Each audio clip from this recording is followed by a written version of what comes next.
Hello everyone, আসসালামু আলাইকুম। Welcome করে নিচ্ছি আমার মাই ব্লগ চ্যানেলে। আজকে আপনাদের জন্য থাকছে হ্যান্ডলুম কাতান সিল্ক শাড়ির বিভিন্ন ডিজাইন এবং কালার, যা আপনাদের অনেক ভালো লাগবে।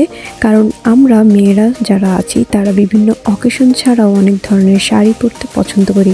সবচেয়ে বেশি আমরা বিয়ে, গায়ে হলুদ অথবা আমাদের পহেলা ফাল্গুন, ভ্যালেন্টাইন্স ডে এসব সময় আমরা শাড়ি পরতে খুবই পছন্দ করি। তাছাড়া আমরা ঘুরতে গেলেও শাড়ি পছন্দ করি। আর যদি মানানসই শাড়ি না হয় তাহলে আসলে আমাদের পুরো লুকটাই নষ্ট হয়ে যায়। লুকটা সুন্দর করার জন্য আমাদের সবার আগে প্রয়োজন একটা দারুণ ডিজাইনের, কালারের এবং এই ভালো মানের শাড়ির ডিজাইনগুলো আপনারা শুধু আমার চ্যানেলেই পেয়ে যাবেন সবার আগে। আপনারা যদি আরও নতুন নতুন ভিডিও দেখতে চান অথবা আপনাদের পছন্দের যদি কোনো কালেকশন থাকে যে আপনারা দেখতে চাচ্ছেন, আমাকে কমেন্ট করে জানাতে পারেন অথবা আমার সাথে যোগাযোগ করতে পারেন। তাছাড়া এই শাড়িগুলো যদি আপনারা পারচেস করতে চান তাহলে আমার ফেসবুক পেজে নক দিতে পারেন। চলুন এখন দেখে নেওয়া যাক বাকি ডিজাইনগুলো।